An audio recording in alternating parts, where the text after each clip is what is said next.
Fantastic. So we are still looking at the dailies. We're just about to see what is on front of most of the dailies today. But the issue of junior secondary school is what is on the standard as well. But I just want to hear from you over the weekend how it has been so far for you. How is Tana River? How are the people of Tana River? Good morning. It is okay. The end of Ramadan, you know, our county is about 60% Muslim. So there are lots of celebrations. So we also enjoyed those celebrations with our Muslim brothers and sisters. So that was the mood basically for most of this weekend. People who are just celebrating the end of Ramadan. And aside from that, it's time for planting. This is a planting season, so I think from today, people going back to work again. Back to work again. Yeah. Thank you for joining us all. Kiptum did us proud as well over the weekend. Yeah. Congratulations to him. Yeah, his maiden marathon. Congratulations to him. Yes, indeed. Yeah. I want to rope in also Okongo Mogeni. Good to see you, sir. Welcome back. Yes, morning, Debal. Yes. How was the people of Mira? It could be better. They're fine, though. They could be better. The cost of living is really high for suffering. A lot of rains around. Children are at home now on, I don't know whether to call it a short holiday or a long one, I think for the next 2 weeks. So they have joined their parents and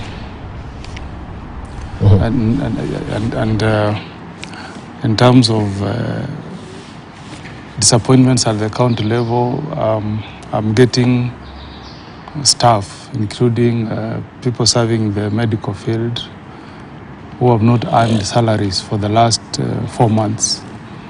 In fact, we're one of the counties where a notice to strike has been issued by nurses, clinical officers, and doctors. Not because they want a salary increase, but they claim they cannot continue working for 3 consecutive months without earning a salary. Counties have not received their revenue share allocation, so we don't have drugs in our hospitals as we speak. So things are not very cozy at the county level. I hope the government can do something and release the funds to go down to the counties. And finally, a lot of disappointment. The way we voted last week, we denied counties a chance to get an increase in their revenue allocation from 385 billion to 407.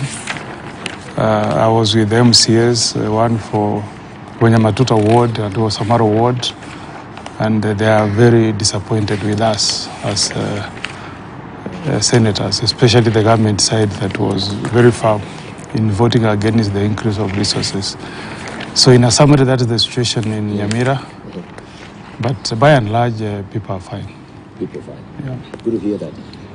Gentlemen, I want us to discuss, first of all, a very pertinent issue that is affecting the country regarding the cults. As you can see, it's there. Let me just begin from where we are with the standard wasted time for junior secondary school is what is headlining the front page of the Standard this morning. Learners are back home, but for the Pioneers junior secondary class, it has been a period marked with numerous challenges, as highlighted by Wilson Sosion here. From shortage of teachers to lack of textbooks, the pupils have weathered the first-time storm. And you have this story well laid out for you on page 4 and 5 of the Standard this morning. And the return of mass action is on May the 2nd, after Labor Day. On Tuesday, this is when it will begin. Kiptum misses world record by seconds. And here he is breaking that band. Kelvin Kiptum breaking the tape to win the 2023 London Marathon yesterday. This is Kiptum's time of 2 hours and 1 minute and 25 seconds. Is the second fastest in the world And you can read all about it in the Standard this morning. Remember, every Monday also you have your Health and Science magazine coming your way. Today they are training the focus on C-section controversy, why it will never go away. And U.S. envoys there lifted from Sudan. Many of course, the expatriates are being lifted from Sudan with the current fluid situation there. Health, drugs, themes dominate drama festival. Schools put their best on display in drama and film competition. Housing fund to take 3% of salary. Oh, so that is what we're going to discuss this morning. This is not a new debate. We remember it was being broached also during the Jubilee administration, and it seems also the current government has picked up the baton to move with it. That is the Standard this morning. The Daily Nation is on the cult of death, and we can see massacre as 39 bodies exhumed from mass graves. The CS Interior has spoken about this. Kenyans express outrage at how the government has handled the matter. That is a story that you want to follow inside the Daily Nation. Kiptum there breaking the band and making Kenya proud. What religion?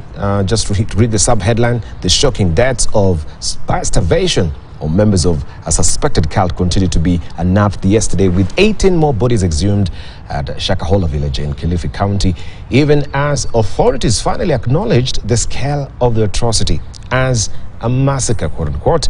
And police now also suspect that some of the victims didn't fast to death but were killed before being buried. And as the search enters the 4th day today, the toll can only go up. And this story continues on page 8 of the Daily Nation this morning. Jitters in military police over Coast Guard medical scheme. That is another story that you want to follow on page 6 and 7 of the Daily Nation this morning. Will down tools if April pay is delayed, states told. Union of Kenya Civil Servants and Kenya Union of Post-Primary Education Teachers warned of a nationwide strike if the government, which has acknowledged cash flow problems but has vowed not to borrow to pay salaries, fails to process the payment on time. And Mount Kenya restive over Uhuru and Gachagua clash is a splash here. Camps emerge threatening to tear Central apart over who calls the shot. This is on page 4 and 5 of the Star. Mystery deepens over 21 Carl's death. Kindiki orders probe. Police have 30 days to file charges against controversial sect leader. This is the story that you want to follow inside the People Daily. Mukumu girls, we suffered in school. Speaking in confidence to People Daily team during the burial of their colleague, Lanas revealed poor state of sanitation at their school. You can follow that story on page 6 of the People Daily. Kiptum laws eludes a record. Kenya, US trade talks now hang in the balance. That's in the business segment of the People Daily. Ujanja wa Ruto kuteka boma la Raila is a splash on the front page of the Taifa Leo. Rais amebuni mikakati kabambe kumnyang'anya Odinga wafuasi Nyanza. Also, miili 18 zaidi ya fukuliwa Shakahola. You can follow the story on page 5. And here's Kiptum also breaking their band. Avunja rekodi ya Gwiji Kipchoge katika London Marathon. And Kere will allow used cars or importers to defer taxes. That is another story that you want to follow inside the Business Daily. And I shall be running you by also what is in Tanzania and also in Uganda as well. Uganda has 1,500 billionaires, it says here, just crossing the borders.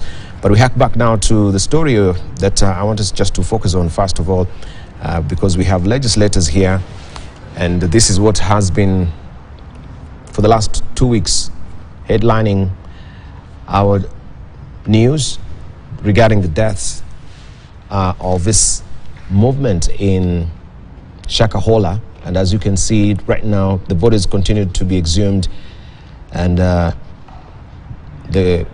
CS Interior has spoken categorically regarding this, but it brings back to the fore the question regarding religion, which is very emotive, which is sometimes cannot be legislated.